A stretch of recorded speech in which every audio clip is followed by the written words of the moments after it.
आपला जो standard form of the equation आहे, इक्वेशनचा स्टँडर्ड फॉर्म म्हणजे हे जे चॅप्टर आहे, हे चॅप्टर सोडवण्यासाठी आपल्याला इक्वेशन कुठल्या फॉर्म मध्ये लागतं? ax plus by plus c is equal to 0. बरोबर ना? असा आपला standard form of the equation. तुम्ही दोघे एक तर या बेंचवर येता का? मला तू दिसतच नाही, कारण नाही तर मग तू दिसतच नाही तर मग तू थोडा आतमध्ये सरक ना बाळ, थोडा आतमध्ये सरक. हा, शाबास. आपला जो standard form of the equation आहे तो या पद्धतीने आहे, तुम्हाला आठवत असेल तर. म्हणजे आपल्याला किती व्हेरिएबल पाहिजे असतात? आपल्याला व्हेरिएबल किती हवे असतात? 2. इथे कोण कोण व्हेरिएबल आहेत? एक्स अँड वाय असे 2 व्हेरिएबल आहेत, बरोबर. आणि नंतर यांची डिग्री आपल्याला किती हवी असते? डिग्री ही किती हवी असते? 1. What is degree? त्यांच्या डोक्यावरचा नंबर, इथला नंबर. इथे जो नंबर असतो त्याला आपण डिग्री असं म्हणतो. म्हणजे समजा मी आता इक्वेशन असं लिहिलं, x square plus 2x plus 3 equal to 0. याची डिग्री किती झाली? 2. मग याला आपण क्वाड्रॅटिक इक्वेशन असं म्हणतो, की जे आपलं सेकंड नंबरचं चॅप्टर आहे, क्वाड्रॅटिक इक्वेशन. याची डिग्री किती झाली? 2. परंतु आता आपण जे इक्वेशन लिहिलेलं आहे, आता आपण जे इक्वेशन लिहितोय, या इक्वेशनचा याच्यामध्ये एक्सच्या डोक्यावरती किंवा वायच्या डोक्यावरती काही नंबर आहे का? काहीच नंबर नाहीये. याचा अर्थ त्याची डिग्री किती आहे? 1. मग अशाच प्रकारच्या इक्वेशनला आपण काय म्हणतो? Linear equation in 2 variable. बरोबर. हे झालं लिनियर इक्वेशन इन 2 व्हेरिएबल. आपण लास्ट इयरला मला वाटतं 8th स्टँडर्ड मध्ये एक रूल शिकलोय, 1/a⁻m is equal to a⁻−m असा रूल आहे आपला, बरोबर. आणि जेव्हा आपण नुसता इकडे ए रेकॉर्ड करतो तर याची डिग्री किती झाली? एच्या डोक्यावरती किती नंबर आहे? काही आहे? काहीच नाहीये. म्हणजे किती येतो? 1 आहे. म्हणजे याची ऍक्च्युअल व्हॅल्यू किती झाली? a⁻−1. काही doubt? Perfectly clear. Now see this activity. ही ऍक्टिव्हिटी चेक करा. ही ऍक्टिव्हिटी, या ऍक्टिव्हिटी मध्ये 3/x दिलेलं आहे. सापडतंय का तुम्हाला? या ऍक्टिव्हिटीत जे दिलंय ते आहे 3/x. आता 3/x आहे. x आणि y हे डिनॉमिनेटर मध्ये आहेत. याचा अर्थ त्या x ची आणि y ची डिग्री ऍक्च्युअल मध्ये किती आहे? 1 का (-1). मी इतक्यात काय सांगितलं या ठिकाणी? काय सांगितलं तुम्हाला बाजूला? हे इथे जेव्हा डिनॉमिनेटर मध्ये नंबर असतो तेव्हा त्याची डिग्री कशी असते? पॉझिटिव्ह का निगेटिव्ह? निगेटिव्ह. a⁻m म्हणजे किती झाला? a⁻−m ना. म्हणजे यांची डिग्री किती आहे? यांच्या डिग्रीचा जर आपण विचार केला तर यांची डिग्री किती झाली? -1. आणि याची पण किती झाली? जरी याच्यात 2 व्हेरिएबल आहेत, म्हणजे एक्स आणि वाय असे 2 व्हेरिएबल आहेत, तरी हे लिनियर इक्वेशन आहे का? नाही. इथे पण व्हेरिएबल किती आहेत? एक्स आणि वाय 2 व्हेरिएबल आहेत, करेक्ट. पण हे दोन्ही व्हेरिएबल डिनॉमिनेटर मध्ये आहेत. म्हणजे हे पण लिनियर इक्वेशन आहे का? नो, हे पण लिनियर इक्वेशन नाही. इथे पण व्हेरिएबल किती आहेत? पहिल्या इक्वेशन मध्ये व्हेरिएबल कोण आहे? एक्स. दुसऱ्या इक्वेशन मध्ये व्हेरिएबल कोण आहे? वाय. म्हणजे इथे पण 2 व्हेरिएबल आहेत, परंतु डिनॉमिनेटर मध्ये आहेत, म्हणून ती त्याची डिग्री आहे का? नो. इथे 4th इक्वेशन मध्ये किती व्हेरिएबल आहेत? नाही, 2च आहेत. पहिला एक्स आहे आणि नंतर कोण आहे? वाय. हे पहा, हा एक्स, हा वाय, हा एक्स आणि हा वाय. शेवटी एक्स एक्सच आहे आणि वाय वायच आहे. म्हणजे व्हेरिएबल इथे सुद्धा किती आहेत? 2. परंतु ते डिनॉमिनेटर मध्ये आहेत, म्हणून ते पण लिनियर इक्वेशन आहे का? नाही. हा पार्ट कळाला? काही डाऊट? हे लिनियर इक्वेशन का नाही आहेत त्याचं रिझन पण कळालं. काय रिझन सांगितलं मी? जे आपला रूल होता (1/a⁻m) याचा अर्थ किती होतो? a⁻. म्हणजे जेव्हा एखादा नंबर हा डिनॉमिनेटर मध्ये असतो तेव्हा त्याची ऍक्च्युअल डिग्री किती असते? -1. आणि म्हणून हे लिनियर इक्वेशन नाहीये. ही कन्सेप्ट कळाली आहे? काही डाऊट? ओके. आता याच्या पुढची जी एक ऍक्टिव्हिटी दिली आहे ती पण पाहून घेऊ आपण. काय दिली ऍक्टिव्हिटी? याच्याच पुढच्या पेजवरती एक ऍक्टिव्हिटी आहे.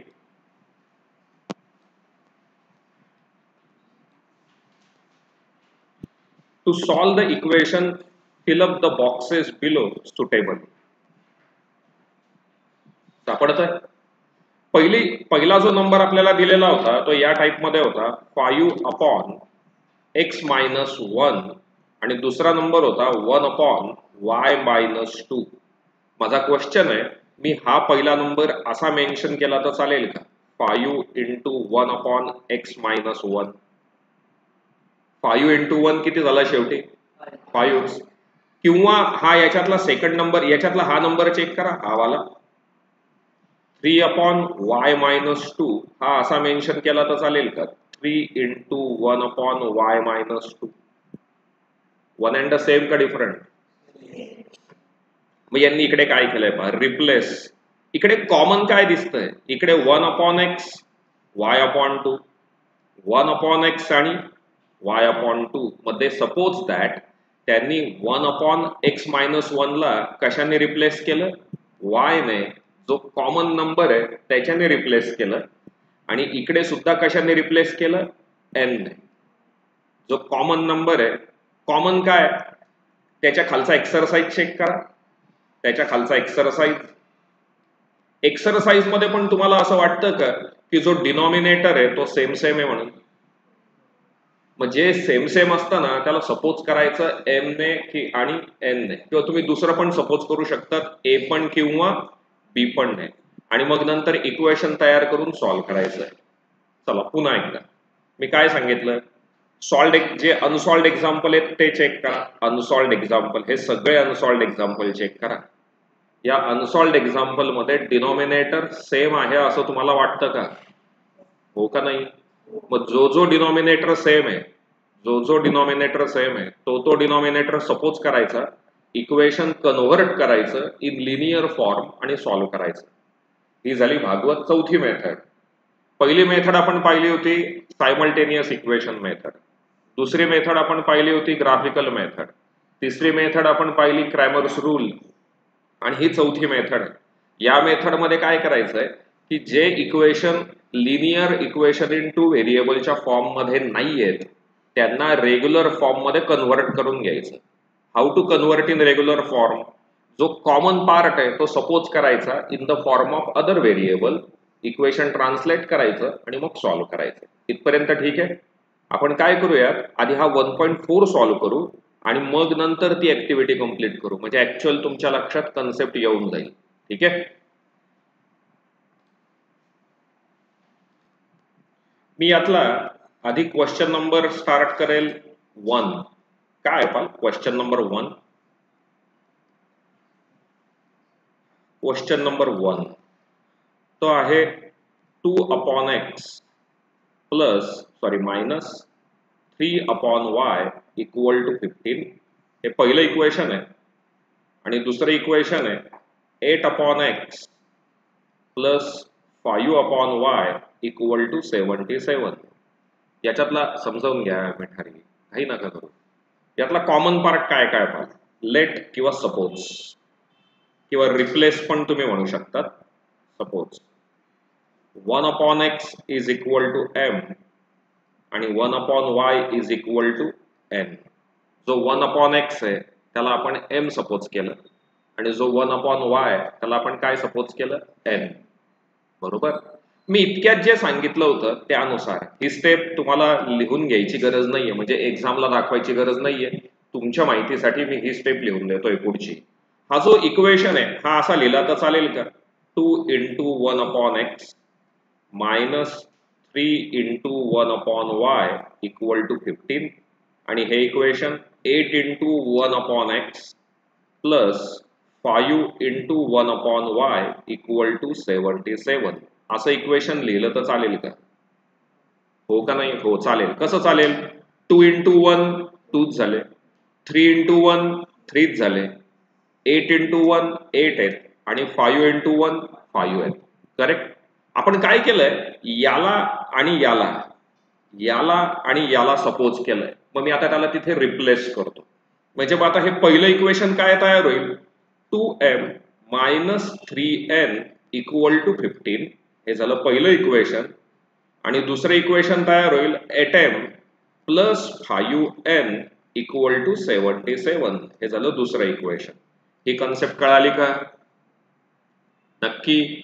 इकडे सेकंड इक्वेशन मध्ये कोणाला सपोज कराल? 1/x+y आणि नंतर अजून 1/x-y. म्हणजे तुम्हाला असं वाटतं का की हे इक्वेशन असं तयार होईल 10m + 2n = 4 आणि 15m - 5n = -2, हो का नाही? तिसऱ्या इक्वेशन मध्ये काय सपोज कराल? बोर्डवर लक्ष नाही ना मराठा. 1/x-2 आणि y+3. कन्सेप्ट समजली आहे का सगळ्यांना? जो कॉमन पार्ट आहे त्याला सपोज करायचं म्हणजे ऑटोमॅटिक नवीन इक्वेशन तयार होतं. नसेल समजलं तर मला विचारून घ्या, मी पुन्हा एक्सप्लेन करतो. तुम्हाला घोडेकर कुठलं इक्वेशन नंबर 3? इक्वेशन नंबर 3 मध्ये तुला असं वाटतं का इथे x-2 आणि x-2 आहे आणि इकडे काय बघ y+3 आणि y+3. म्हणजे हे इक्वेशन असं तयार होईल का 27m + 31n = 85 आणि नंतर 31n + 27n = 89. कळलं का? फोर्थ वन मध्ये काय सपोज कराल? कॉमन काय काय चेक करा. मला वाटतं 3x+y आणि इकडे पण काय इकडे आणि इकडे पण सपोज करायचंय त्याला. पहिली स्टेप तर लक्षात आली का की जो कॉमन पार्ट असतो त्याला सपोज करून घ्यायचा आहे आपल्याला आणि नंतर ते इक्वेशन ट्रान्सलेट होईल आपल्या रेग्युलर फॉर्म मध्ये, बरोबर ना? नक्की. इथे क्वेश्चन वाचला का? Solve the following simultaneous equation. Simultaneous equation solve करायचं आहे आपल्याला, बरोबर? म्हणजे 1.1 ची मेथडने जाऊया. 1.1 ची मेथड काय होती आपली? 1.1 ची मेथड होती make x or y equal, check sign. Sign check करायचं. जर साइन डिफरंट असेल तर आपल्याला ऍडिशन करायची आहे आणि साइन सेम असेल तर आपल्याला सबस्ट्रॅक्शन करायची, बरोबर? मग आता इकडे जर आपण चेक केलं तर इथे 2m आहे. m किती आहे? 2. खालती m किती आहे? डिफरंट आहे. म्हणजे जो कोइफिशियंट आहे तो डिफरंट आहे. n मध्ये 3 आहेत आणि n मध्ये किती आहेत? डिफरंट आहेत. मग आपल्याला एक तर m किंवा n हा सेम करून घ्यायचा आहे. मग तुम्ही म्हणाल तो सेम करू, m का n? n. Okay, n same करायचा आहे. मग आता हा n सेम कसा करायचा? क्रॉस मल्टिप्लिकेशन करायचं. पहिल्या इक्वेशन मध्ये व्हेरिएबल कोइफिशियंट कोण आहे? n चा 3 आणि दुसऱ्या इक्वेशन मध्ये मग उलट करायचं. पहिल्याला 5 ने मल्टिप्लाय करायचं आणि दुसऱ्याला कितीने मल्टिप्लाय करायचं? 3 ने. उलट पहिल्याचा दुसऱ्याला जाईल आणि दुसऱ्याचा मेन्शन करूयात. Let equation 1 multiplied by 5 and equation 2 multiplied by 3. हे लक्षात आलं? तरी पण चालेल ना. मग कोण सेम होऊन जाईल? m. चालणार, 100% चालणार. उत्तर तेच येणार. राठीचं म्हणणं आहे की आपण इक्वेशन 1 ला फक्त 4 ने मल्टिप्लाय करूयात तरी चालेल. इक्वेशन 1 ला 4 ने मल्टिप्लाय केला तर इक्वेशन 1 मध्ये 8m तयार होईल का?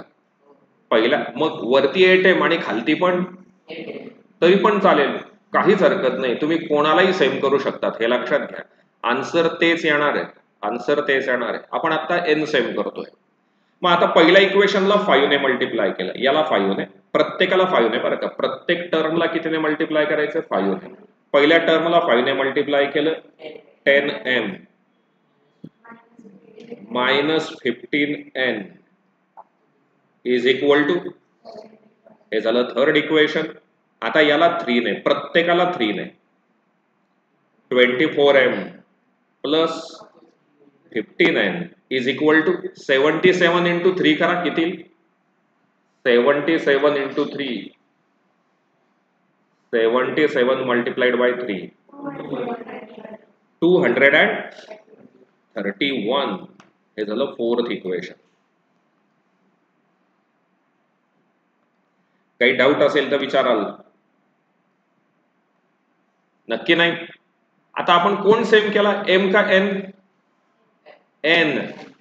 एनचा कोइफिशियंट किती आहे? 15 आणि इथे पण किती आहे? 15. चेक साइन, साइन चेक करा. डिफरंट असेल तर काय करायचं? ऍडिशन. यांचं साइन डिफरंट आहे का? पहिल्याचं मायनस आहे, दुसऱ्याचं प्लस आहे. मग आपल्याला यांची ऍडिशन करायची आहे. मग इकडे मेन्शन करूयात, लेट इक्वेशन 3 प्लस 4 म्हणजे 10m minus 15n equal to 75. 24m plus 15n equal to 231. आपल्याला याची करायची addition. 10 plus 24 34n plus minus 0 होऊन गेला. 75 plus 231 306. therefore 34n 306 is equal to 306. 34 multiplied आहे, पलीकडे गेल्यावर डिवाइड होईल. मग n is equal to 306 divided by 36. therefore n is equal to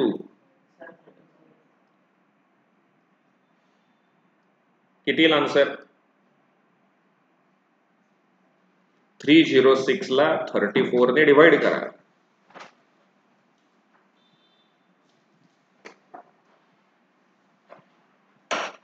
चला लक्षात द्या, एक ट्रिक सांगतो तुम्हाला. एक ट्रिक सांगतो. युनिट प्लेसला कोण आहे? आणि खालच्याच्या युनिट प्लेसला कशाने कशाला डिवाइड करतोय आपण? 306 ला. मग 4चं टेबल आठवा आणि युनिट प्लेसला 6 कुठे कुठे येतो? 9 आणि म्हणजे एक तर 4 ने डिवाइड होईल किंवा 9 ने डिवाइड होईल. 9 ने. कन्सेप्ट लक्षात येते. ट्रिक कशी शोधायची येते? ट्रिक काय सांगते? युनिट प्लेस चेक करा. 34 ने आपण डिवाइड करतोय. मग युनिट प्लेसला किती आहे? 4. मग 4च्या टेबलमध्ये युनिट प्लेसला 6 कुठे कुठे येतो? 4 4 आणि 4 9 म्हणजे एक तर 4 ने डिवाइड होईल किंवा 9 ने डिवाइड होईल. बरोबर आहे. तुम्ही करूनच पाहू शकता अर्थात. म्हणजे 9 ची व्हॅल्यू किती येते? 9. कशात पुटअप करायचे? फर्स्ट, सेकंड, थर्ड का फोर्थ? सेकंड मध्ये.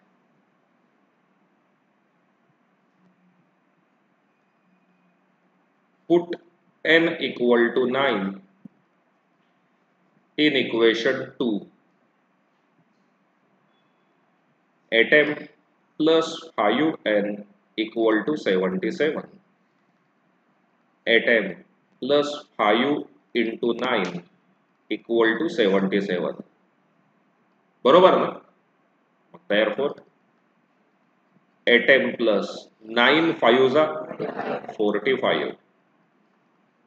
हा 45 प्लस आहे, तिकडे गेल्यावरती मायनस होईल. एट एम इक्वल टू 77 मधून 45 गेले 32. 8 मल्टिप्लाइड आहे, तिकडे गेल्यावरती डिवाइड होईल. Therefore m is equal to, any doubt? आपल्याला फाइंड आउट काय करायचं होता? एक्स आणि वाय का एम आणि एन? क्वेश्चन चेक करा. क्वेश्चन मध्ये व्हेरिएबल कोण आहेत? एक्स आणि वाय. आपण आत्ताशी शोधला एम आणि एन. मग next line, therefore 1 upon x is equal to m आणि 1 अपॉन वाय इक्वल टू किती होता? N. Therefore 1 upon x is equal to m ची व्हॅल्यू किती आली? 4 आणि एन ची व्हॅल्यू किती आली होती? 9. एक्स वर जाईल, 4 खालतील, वाय वर जाईल, 9 खालतील. And therefore x is equal to 1 upon 4 आणि y equal to 1 upon 9. Step कळाल्यात का? ओके, परत एकदा 3 स्टेप मध्ये आन्सर सॉल्व्ह होईल. पहिली स्टेप, जो कॉमन पार्ट आहे त्याला रिप्लेस करा एम आणि एन ने, तुम्हाला रेग्युलर इक्वेशन मिळेल. दुसरी स्टेप, रेग्युलर इक्वेशन सॉल्व्ह करा सायमल्टेनियस मेथडने. तिसरी स्टेप, तुम्हाला एम आणि एन च्या व्हॅल्यूज मिळतील. मग त्या एम आणि एन च्या व्हॅल्यू आपण जे ओरिजिनल सपोज केलं होतं त्याच्यात पुटअप करा, म्हणजे तुम्हाला एक्स आणि वाय ची व्हॅल्यू मिळेल. असं एकूण किती स्टेप मध्ये जायचंय? 3 स्टेप मध्ये. कन्सेप्ट समजली? तुम्ही आता हे बोर्डवरच आरामात लिहून घ्या. पहिला क्वेश्चन समजला पाहिजे, नाही समजला पुन्हा समजावून देईल आणि मग आपण पुढच्या क्वेश्चनला जाऊया. चला कम्प्लीट करा. ओके, मी सांगतो जरा चेक करा. जरा बोर्डवरती एकदा चेक केल्याप्रमाणे थोडासा चेंज केला होता आपण. रायटिंग मिस्टेक झाली होती, एनच्या जागी एम झाला होता, तेवढा दुरुस्त करून घेतलेला आहे आपण. आपल्याला एक्स ची व्हॅल्यू किती मिळाली आहे 1/9 आणि वाय ची व्हॅल्यू किती मिळाली 1. करेक्ट. आता जरा ओके, क्वेश्चन नंबर 2 बोर्डवर लक्ष असेल. 10/x + y plus 2/x - y is equal to 4. हे पहिलं इक्वेशन आहे. आणि दुसरं इक्वेशन आपल्याला दिलेलं होतं त्यांनी 15/x + y minus 5/x - y is equal to -2. Correct ना? बरोबर आहे का?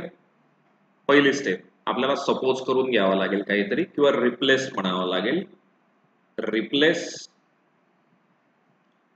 1/x + y is equal to m आणि 1/x - y is equal to n. काही डाऊट? मग आता पहिलं इक्वेशन काय तयार होईल 10m + 2n is equal to 4. हे थर्ड इक्वेशन मिळालं. आणि दुसरं इक्वेशन मिळालं 15m - 5n इक्वल टू -2. हे फोर्थ इक्वेशन मिळालं. आता कोणाला सेम कराल, एम का एन? एन. एन मध्ये पहिल्या इक्वेशनला कोएफिशियंट कोण आहे 2 आणि दुसऱ्या इक्वेशनला मग क्रॉस मध्ये करायचंय, उलट पालट. मेन्शन करूया. Let equation 3 multiplied by 5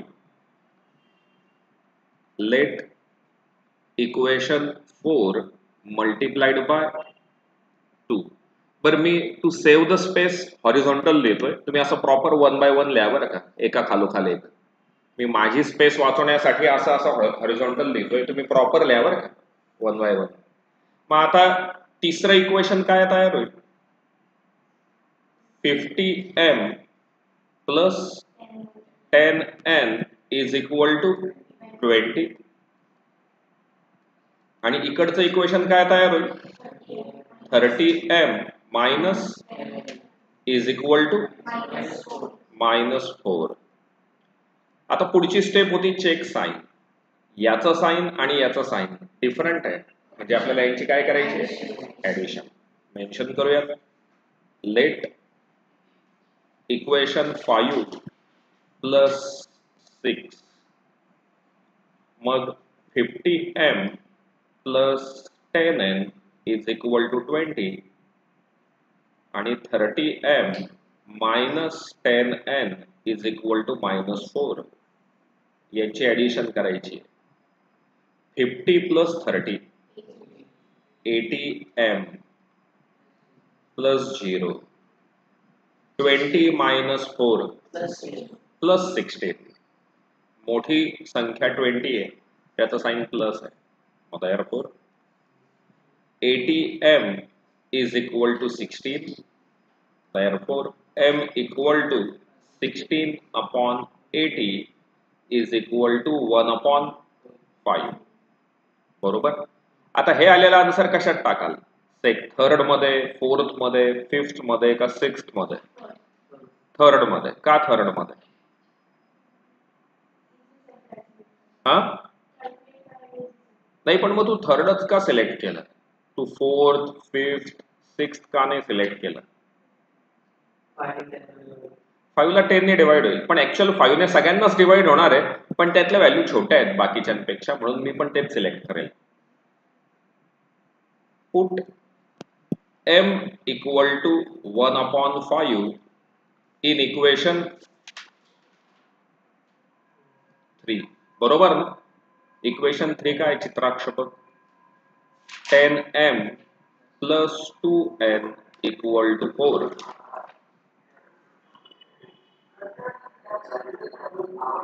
Therefore, 10 into 1 upon 5 plus 2n is equal to 4.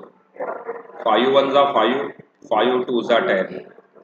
म्हणजे इकडे किती उरले? 2 plus 2n is equal to 4. Correct का? आता 2 प्लस आहे, पलीकडे गेल्यावरती therefore 2n is equal to 2 and therefore n is equal to 1. काही डाऊट?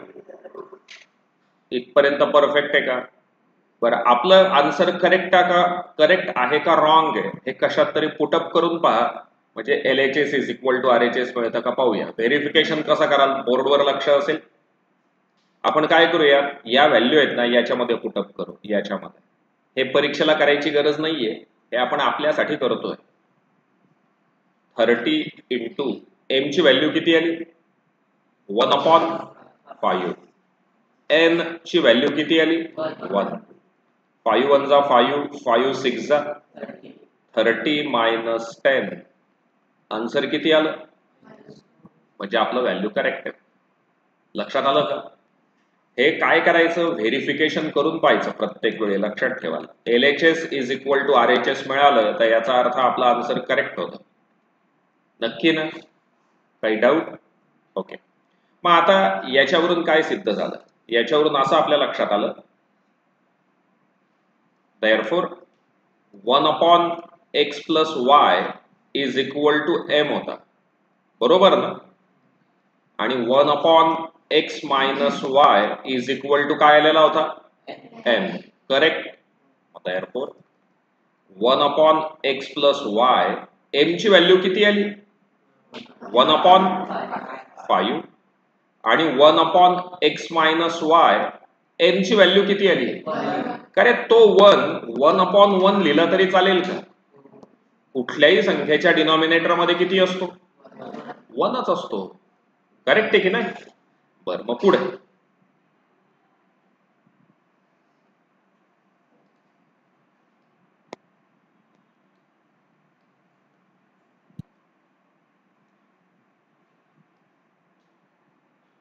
therefore जर समोरासमोर कम्पेअर केलं तर न्यूमेरेटर डिनॉमिनेटर इकडे 1 आहे, इकडे पण किती आहे? 1. इकडे 1 आहे, इकडे पण 1 आहे. मग जर आणि मध्यभागी चिन्ह काय? इज इक्वल टू, म्हणजे LHS is equal to RHS आहे. मग जर न्यूमेरेटर सेम आहे तर डिनॉमिनेटर पण कसा असेल? सेमच असेल का? म्हणजे x प्लस y ची व्हॅल्यू किती मिळाली आपल्याला? 5. हे झालं 7th इक्वेशन. आणि x मायनस y ची व्हॅल्यू किती मिळाली? 1. हे झालं 8th इक्वेशन. आता हे दोन्ही इक्वेशन पुन्हा सॉल्व्ह करायचे, म्हणजे आपल्याला x आणि y च्या व्हॅल्यू मिळतील. आता सोपं आहे. ऍडिशन. काय ऍडिशन? हा, साइन अपोजिट आहे हे तर आहे, परंतु इथली पहिली स्टेप काय? मेक x और y. इथं ऑलरेडी ते इक्वल आहे, त्याच्यामुळे डायरेक्ट ऍडिशन करा, तुम्हाला x आणि y च्या व्हॅल्यूज मिळतील. कन्सेप्ट कळाली? चला, इथून पुढचा पार्ट तुम्ही ट्राय करताय. स्टार्ट कराल?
ठीक आहे ना?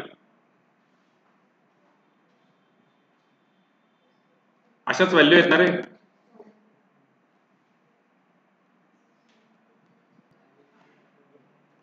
प्लीज लक्ष द्या. Question number 3. क्वेश्चन नंबर 3 दिलेला होता आपल्याला 27 upon x minus 2 is plus 31 upon y plus 3 is equal to 85. हे फर्स्ट इक्वेशन आहे आणि सेकंड इक्वेशन आहे 31 upon x minus 2 plus 27 upon y plus 3 is equal to 89. हे सेकंड इक्वेशन आहे. आपण एक असं म्हणूयात replace 1 upon x minus 2 is equal to m आणि 1 upon y plus 3 is equal to n. काही डाऊट? बरोबर आहे. मग therefore पहिलं इक्वेशन काय मिळालं आपल्याला 27m plus 31n is equal to 85. हे झालं थर्ड इक्वेशन. आणि नंतर 31m plus 27n is equal to 89. हे झालं फोर्थ इक्वेशन. तुम्ही जर इकडे ऑब्झर्व केलं तर कोइफिशियंट ऑफ m आणि n यांची उलटापालट झाली. जो इकडचा 27 आहे तो n ला गेलाय, इकडचा 31 हा m ला आलाय. आपण असं पाहिलंय की अशा केसमध्ये दिलेल्या इक्वेशनची एकदा प्लस करायची आणि एकदा मायनस करायची. मग मेन्शन करूयात लेट इक्वेशन 3 प्लस 4. बरोबर ना? मग आता 3 प्लस 4 करूयात. 27m plus 31n equal to 85. 31m plus 27n equal to 89. आपण आता याची ऍडिशन करून टाकूयात. 58m plus 58n equal to 174. मग आता इकडे दोन्ही ठिकाणी 54 दिसतोय ना? मग मेन्शन करायचं आहे divide both sides by 54. Divide both sides by 54 का 58? 58 डिवाइड केलं मग m plus n equal to 174 ला 58 ने डिवाइड करा. 3. मी थोड्या वेळापूर्वी ट्रिक काय सांगितली होती? याच्या युनिट प्लेसला किती आहेत? 8 आणि याच्या युनिट प्लेसला 4. मग 8 च्या टेबल मध्ये युनिट प्लेसला 4 कुठे कुठे येतात? 8 3 जा 24 म्हणजे एक तर 3 ने डिवाइड होईल आणि अजून 8 8 जा म्हणजे एक तर 3 ने डिवाइड होईल किंवा 8 ने डिवाइड होईल. तुम्ही असं गेस करू शकता. आता मग इज इक्वल टू किती आलं? 3. हे झालं फिफ्थ इक्वेशन. आता आपल्याला करायची आहे सबस्ट्रॅक्शन. कशातून काय मायनस कराल? 3 मायनस 4 का 4 मायनस 3? का 4 मायनस 3? मोठा नंबर आहे म्हणून. लक्षात येतं?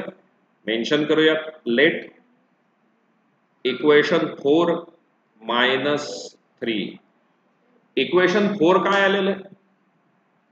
31m plus 27n equal to 89 आणि 27m plus 31n equal to 85.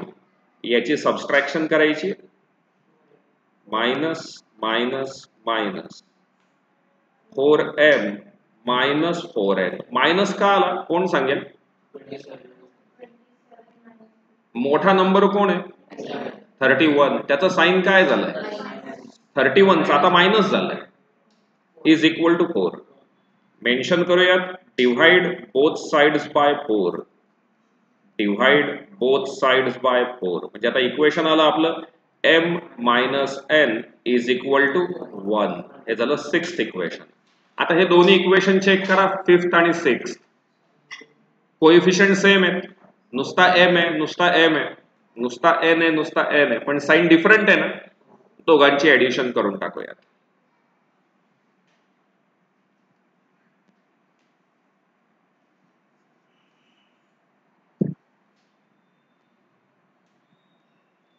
Late equation 5 plus 6 equation 5 काय आलं होतं m plus n equal to 3 आणि m minus n equal to 1 यांची ऍडिशन केली m plus n plus n minus n 0 झाला 3 plus 1 मग therefore 2m equal to 4 आणि therefore m equal to कशात टाकायची फिफ्थ मध्ये का सिक्स्थ मध्ये फिफ्थ मध्ये put m equal to 2 in equation 5.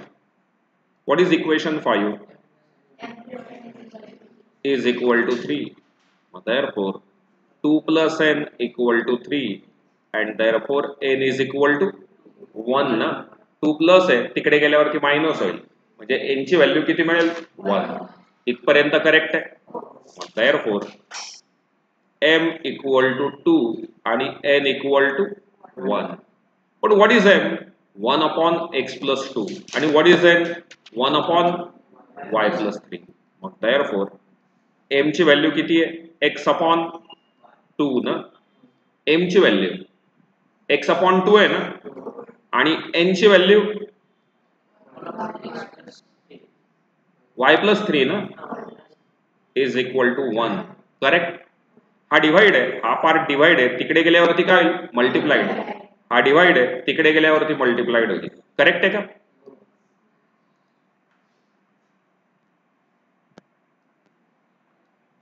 मग therefore 1 is equal to 2 in bracket x minus 2 आणि 1 is equal to 1 in bracket y plus 3 he step समजली का सगळ्यांना काय केलं ते हा जो डिनॉमिनेटर होता तो पलीकडे जाऊन फक्त काय झाला हा जो डिवाइड होता तिकडे जाऊन काय झाला मल्टिप्लाइड आता बाहेरच्या नंबरने आतल्या नंबरला मल्टिप्लाय करून घेऊ 2 ने x ला मल्टिप्लाय केलं 2 ने 2 ला मल्टिप्लाय केलं कुठल्याही संख्येला 1 ने मल्टिप्लाय केलं तर आन्सर तेच येतं म्हणजे 1 इन ब्रॅकेट y प्लस 3 आहे तर तिकडे काय येईल y प्लस 3 हा मायनस आहे हा 4 मायनस आहे पलीकडे आल्यावरती काय येईल प्लस होईल मग 1 plus 4 is equal to 2x मग 5 equal to 2x and therefore x is equal to 5/2 बरोबर आहे का आन्सर 5/2 पाहिलं का तुम्ही बर इकडे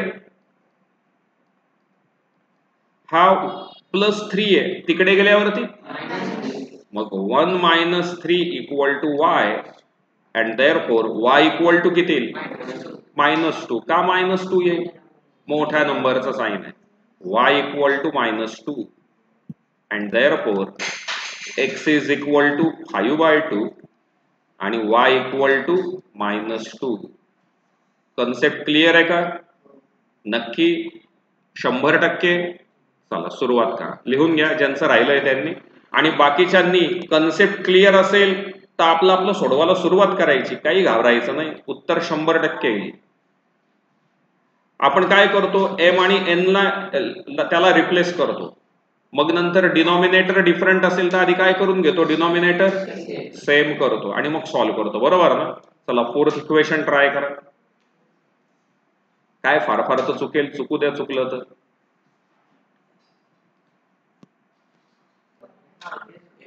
चला लक्ष द्या लास्ट क्वेश्चन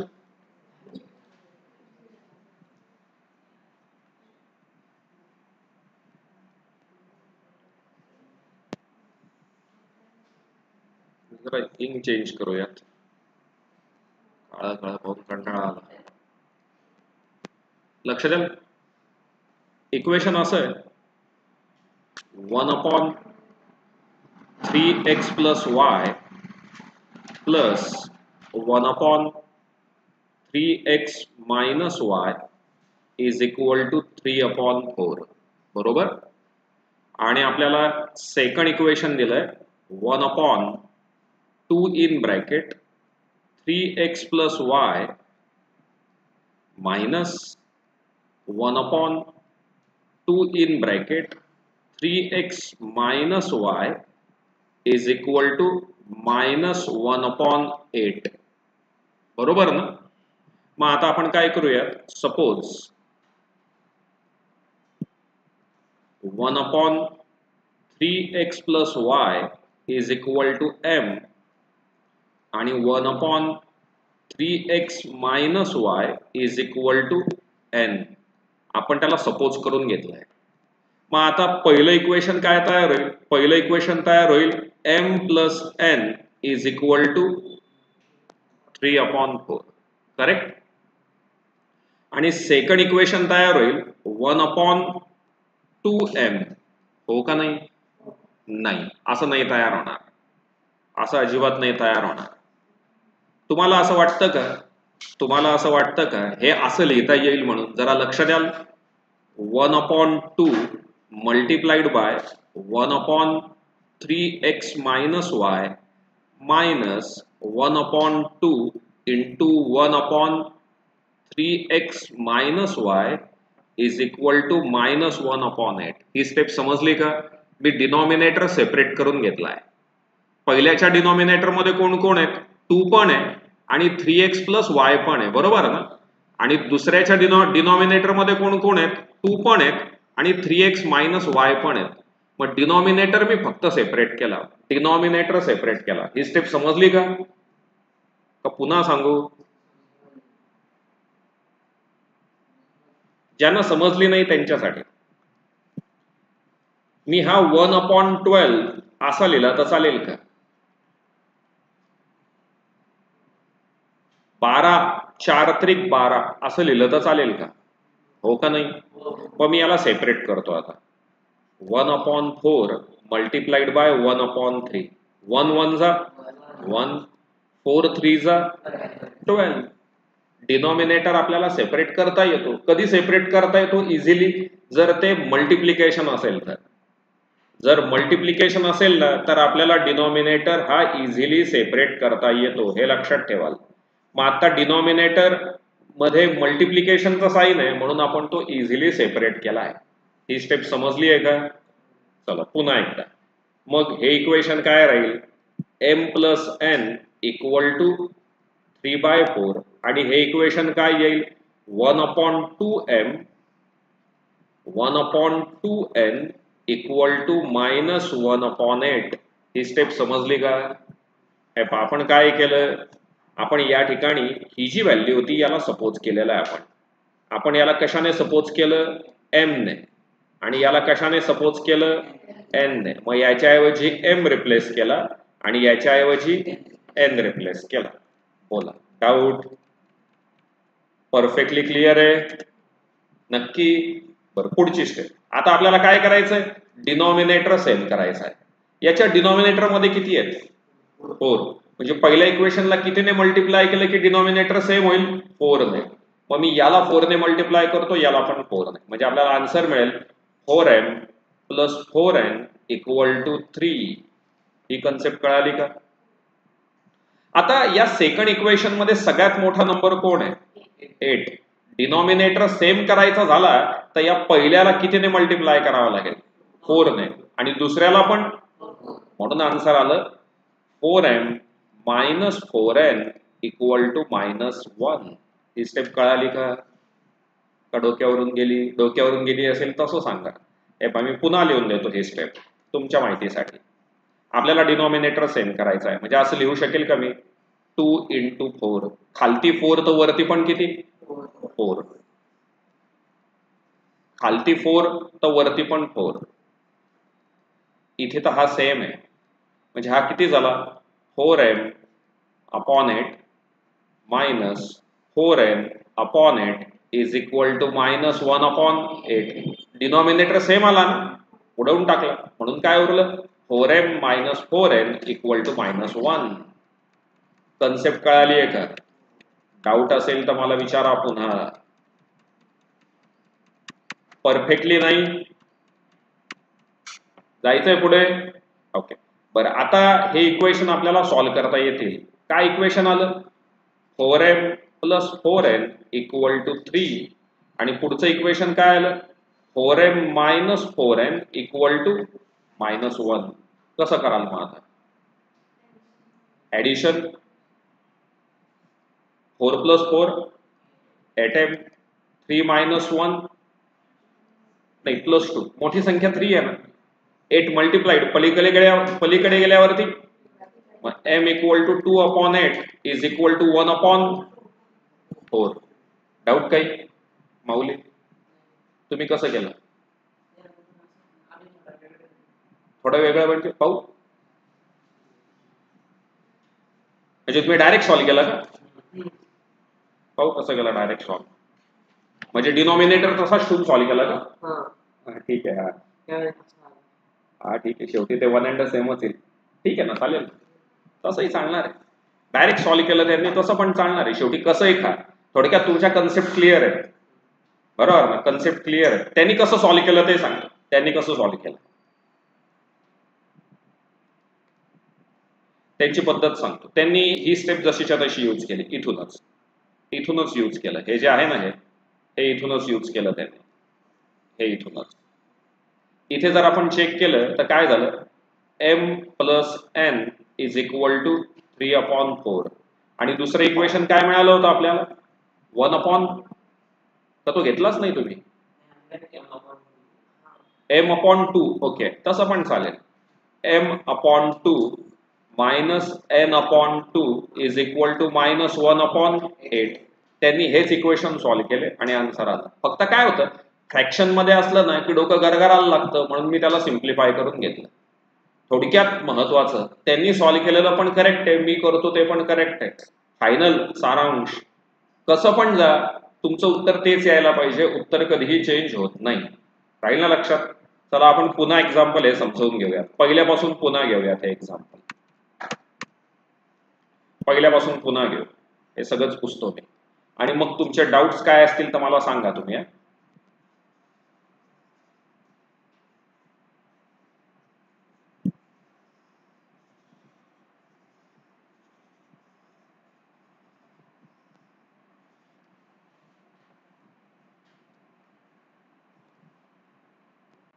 चला पहिलं 1 अपॉन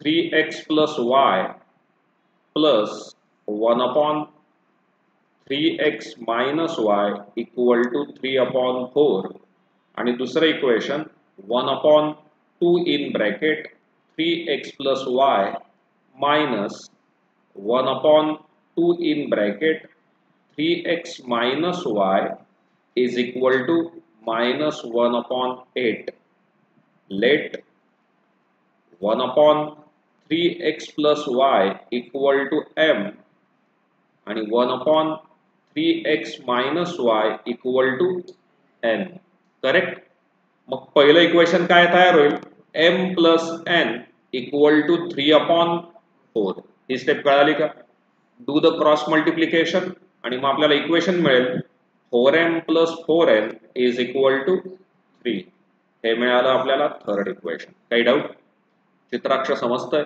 डोक्यावरून जात नाही ना कोणाच्या मी आता हे इक्वेशन यूज करेल हे सेकंड वाला इक्वेशन यूज करेल त्याच्यावरून काय येईल 1 upon 2m minus 1 upon 2n equal to minus 1 upon 8 मग याच्या डिनॉमिनेटर मध्ये सगळ्यात मोठी संख्या कोण आहे 8 पहिल्याला कितीने मल्टिप्लाय केलं की 8 येतील 4 ने म्हणून मी याला 4 ने मल्टिप्लाय करेल तर आन्सर आलं 4n याला 4 ने मल्टिप्लाय करेल आन्सर आलं 4n इक्वल टू मायनस 1 हे झालं फोर्थ इक्वेशन स्टेप समजली या दोन्ही इक्वेशन मध्ये कोइफिशियंट सेम आहे साइन डिफरंट आहे इथे बाजूला लिहून दिलंय साइन डिफरंट असेल तर आपल्याला काय करायचं आहे ऍडिशन मग मी आता याची ऍडिशन करेल let equation 3 plus 4 equation 3 plus 4 equation 3 काय 4m plus 4n equal to 3 4m minus 4n equal to minus 1 आपल्याला याची ऍडिशन करायची आहे 4m प्लस 4m 8m आता 0 झाला 3 मायनस 1 2 आला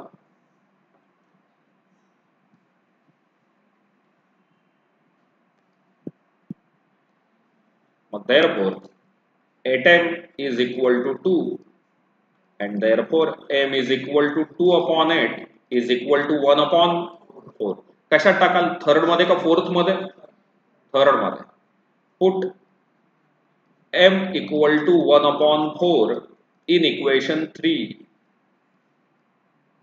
इक्वेशन 3 काय होतं आपलं? 4m plus 4n equal to 3. मग 4m, m ची व्हॅल्यू 1/4.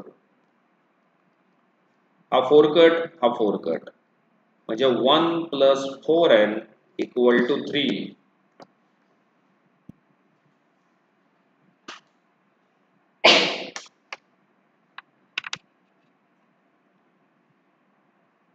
Equals to 3. हा प्लस आहे, तिकडे गेल्यावरती काय होणार आहे?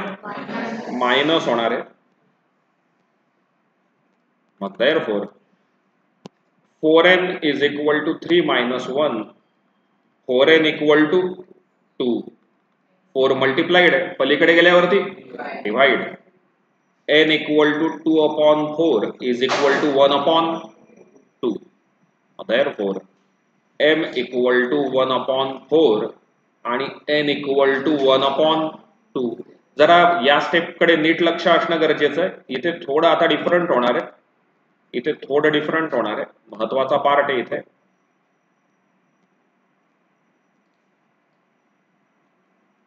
तुम्हाला आठवतं का आपण m आणि n ला काय सपोज केलं? हे इथे सपोज केलेलं आहे. मग m च्या जागी m ची व्हॅल्यू रिप्लेस करतो. 1/3x plus y equal to 1/4 आणि 1/3x minus y equal to 1/2. ही कन्सेप्ट आत्ताच शिकवली होती. डिनॉमिनेटर इक्वल आहे आणि न्यूमरेटर इक्वल आहे. इकडे 1 आहे, इकडे पण 1 आहे. मग डिनॉमिनेटर पण कसा झाला? सेम. मग आता परत इक्वेशन मिळेल आपल्याला. Therefore 3x plus y equal to 4 आणि 3x minus y equal to 2. हे झालं फिफ्थ इक्वेशन. आणि हे झालं, आता हे दोन्ही इक्वेशन पुन्हा सॉल्व्ह करा म्हणजे तुम्हाला x आणि y मिळेल. कुठलं? हा, इक्वेशन 3 कसं काढलं? मी इक्वेशन 3 काढलं इक्वेशन 1 वरून.